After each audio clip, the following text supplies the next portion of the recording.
Madam నమస్తే madam. నమస్తే అండి. అంటే బాబుకి అంత చిన్న వయసులో రావడం కారణం ఏందంటారు? యాక్చువల్లీ బాబు పుట్టడమే 34 వీక్స్‌కి పుట్టాడు. అంటే ఆల్మోస్ట్ 36 వీక్స్‌కి ఫుల్ టర్మ్ బేబీ అయితే 34 వీక్స్‌కి మొత్తం నాకు ఉమ్మనీరు పూర్తి తగ్గిపోయి అసలు బాబు బతుకుతాడో లేదో అన్నట్టుగా యాక్చువల్లీ ఇది వరంగల్‌లో జరిగింది. అప్పుడు బాబుకి సర్జరీ బతకడు. అట్‌లీస్ట్ మీరైనా బతకాలి అంటే వరంగల్ నుంచి హైదరాబాద్‌కి వెళ్ళిపోండి అని చెప్పేసి అన్నారు. సో, అప్పటికప్పుడు వరంగల్ రోహిణి హాస్పిటల్‌లో సర్జరీ చేయించుకున్నాము. బాబుకి అప్పుడు చాలా 1.5 కేజీసే పుట్టాడు బాబు అప్పుడు. సరే దీనికన్నా తక్కువ పుట్టిన వాళ్ళు కూడా ఉన్నారు కదా అనుకున్నాం. కానీ బాబుకి అసలు మోషన్ వచ్చినప్పుడు కూడా డైపర్స్‌లో కూడా నార్మల్‌గా అయితే యెల్లో కలర్ అట్లా వస్తుంది. బాబుకి లెమన్ యెల్లో కలర్‌గా పేల్ స్టూల్స్, ఆయిలీ కలర్ ఆయిలీగా రావడం అట్లా ఉండేది. అసలు నైట్ నిద్ర అనేది బాబుకి అసలు ఉండేది కాదు. ఆ తర్వాత కొంచెం పెద్దగా అవుతూ ఉంటే ఇక 80 డేస్‌కి కూడా బాబు ఇక ఇలాగే ఉంది అని చెప్పేసి చెక్ చేయించుకుని యాక్చువల్లీ నేను మా వారిద్దరము డాక్టర్స్‌మే. సో, అప్పుడు 80 డేస్ అప్పుడు బాబుకి ఒకసారి చిన్న హిడా స్కాన్ అని చెప్పి చేస్తాము. చూద్దాం ఎలా ఉందో బాబుకి. చిన్న సర్జరీతో వెళ్ళిపోవచ్చు. లేదంటే ఇంకేదైనా ఉండొచ్చు అని చెప్పేసి అన్నారు. మేము వర్క్ చేసే హాస్పిటల్‌లో. సో, అప్పుడు చూస్తే బాబుకి బైల్ డక్ట్ అనేది లివర్ నుంచి ఈహెచ్‌బీ అని ఒక డయాగ్నోసిస్ టెస్ట్. ఇంటెస్టైన్స్‌కి వచ్చేసి పైపే కనిపించట్లేదు మీ బాబుది. సో, దాని కోసం చిన్న ప్రొసీజర్ ఒక స్టంట్ లాగా వేస్తాము. ఆ తర్వాత ఒక 2 ఇయర్స్‌కి మళ్ళీ లివర్ ట్రాన్స్‌ప్లాంటేషన్ చేస్తాము అని చెప్పేసి అన్నారు. సో, అలా చేస్తే ఎలా ఉంటుంది? లివర్ ట్రాన్స్‌ప్లాంటేషన్ తర్వాత ఎలా ఉంటుంది అని అడిగితే ఎవరు ఓకే. ఆహ్, జాగ్రత్తగా చూసుకోవాలి బాబుకి అని చెప్పేసి అన్నారు. కానీ ఎక్కడ వెతికినా కూడా నాకు ఈ డిసీజ్‌తోని నాకెవరు కనిపించలేదు. అందరూ విల్సన్స్ డిసీజ్ దాంతోనే కనిపించారు తప్ప మా బాబుది ఒక 1 ఇన్ 10 లాక్స్. 1 ఇన్ ఒక అంటే లక్ష. డాక్టర్స్ ఏమన్నారంటే మీ ఫ్యామిలీలో ఎవరో ఒకరికి ఉంటే అలా వచ్చే అవకాశాలు ఉన్నాయని చెప్పారు. కానీ అవును. ఇప్పటిదాకా మా ఫ్యామిలీ తన ఫ్యామిలీ ఎక్కడ లేదు. మా ఎక్కడ ఇద్దరిది లేదు. మెనరిక సంబంధం కూడా మ్యారేజ్ కాదు. సంబంధం కూడా కాదు. సో, ఎక్కడ మాకు మరి ఫ్యామిలీ ఎలా వచ్చిందంటారు అలాగా? అది మాకు అంటే అది 8 days 80 days second month diagnose చేశారు. హెచ్‌బీ లెవెల్స్ ఎక్కువయ్యాయి. ఆల్కలైన్ ఫాస్ఫేట్ మళ్ళీ హెచ్‌బీ లెవెల్స్ ఎక్కువయింది. లివర్ ఎంజైమ్స్ ఎక్కువయ్యేసరికి అది డౌట్ వచ్చింది నాకు. ఎందుకు ఇంత మోర్ దెన్ 1000 వెళ్ళిపోయింది ఒకేసారి లివర్ ఫంక్షన్ సరిగ్గా చేయట్లేదని చెప్పి అక్కడ డాక్టర్స్‌తో కొంచెం కాంటాక్ట్ అయ్యాము. కొంత మనోజ్ డాక్టర్ ఫేమస్ డాక్టరే. అది అపెండికల్ యాంజియోగ్రామ్ చేయాల్సి వస్తుందని చెప్పి డయాగ్నోస్టిక్ ప్రొసీజర్ చేద్దామని చెప్పి చేశారు. డయాగ్నోస్టిక్ ప్రొసీజర్‌లో చేసిన తర్వాత ఐడెంటిఫై చేశారంటే ఇది బిలియరీ అట్రీషియా ఉంది. మనకు కషాయ ప్రొసీజర్ చేయాల్సి వస్తుందని చెప్పి చెప్పారు. చేసేసి 50-50 ఛాన్సెస్ ఉన్నాయని చెప్పారు. అందులో ఒక డాక్టర్ ఫిజిషియన్ సర్జన్ చెప్పిన తర్వాత ఫిజిషియన్ ఏమనంటే నేను ఇలాంటి కేసు చాలా చూశాను. మీకు సక్సెస్ అయ్యే ఛాన్స్ లేదు. బేబీ ఇట్లా పరిస్థితి కదా! మీరు ఏం చేయకుండా బెటర్ అని చెప్పి ఆ రకంగా చెప్పారు. బేబీ వెయిట్ కూడా చాలా చాలా తక్కువ ఉంది. చాలా తక్కువ ఉంది. పుట్టినప్పుడు 1.5 కేజీస్ ఉండింది. ఆ తర్వాత అట్ ది ఏజ్ ఆఫ్ 2.6 దాకా వెళ్ళాడు బేబీ. 80 days. 80 డేస్‌కి.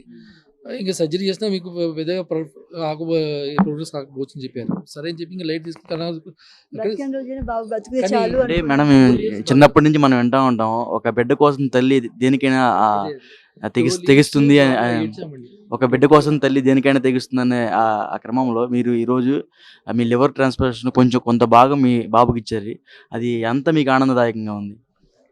చాలా మాటల్లో చెప్పడానికి లేదు.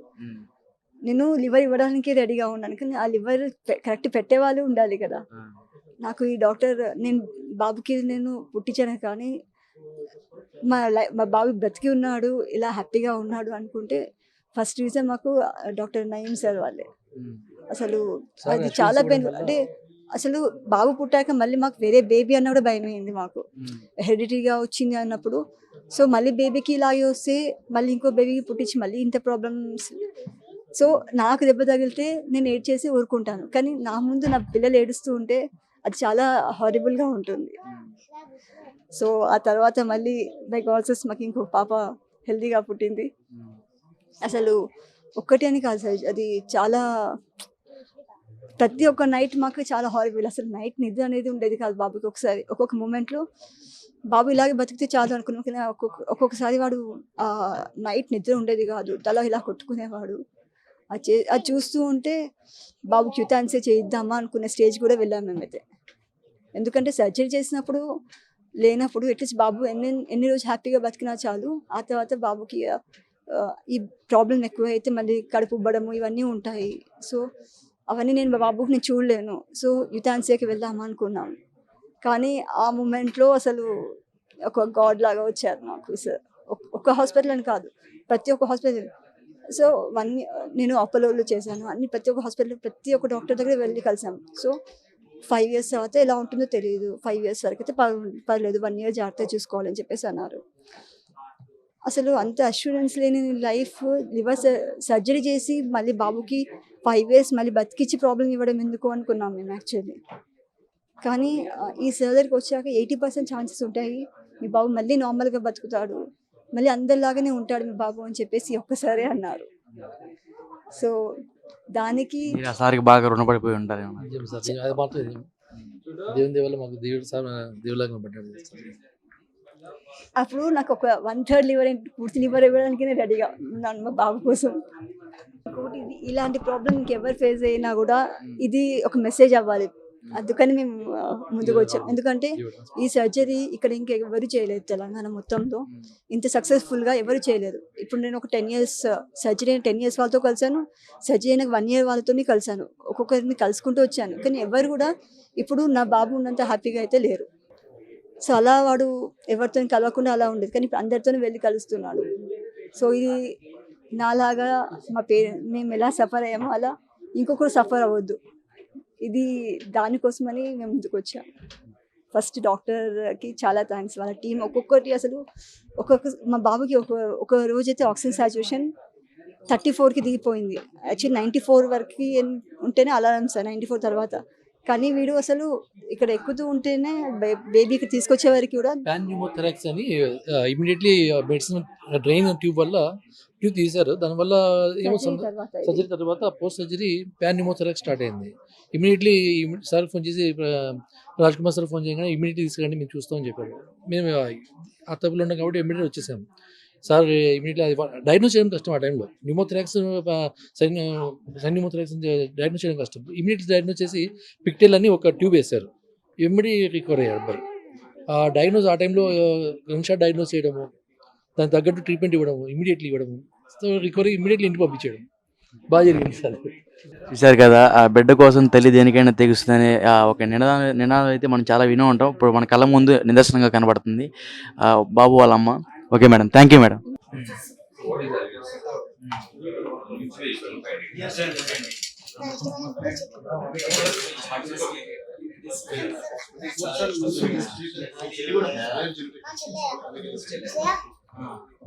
Basically, this is very rare.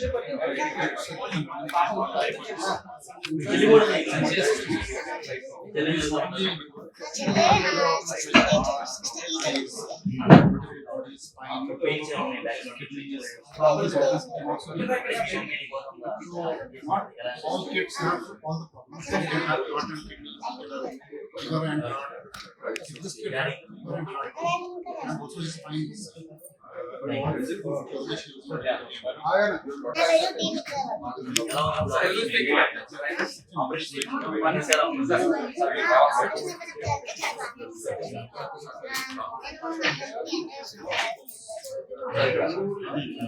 ఇక్కడ పెడుతున్నా ఎవరో చిన్న ఉన్నా సార్ నేను తీసేసుకున్నాను ఇక్కడ ఉంచాను.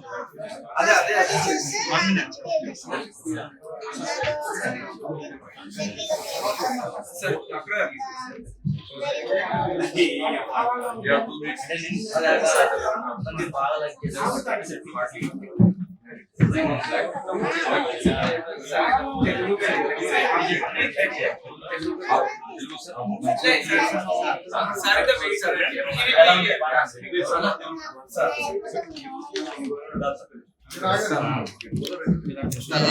నెట్ చేస్తున్నారు. No problem.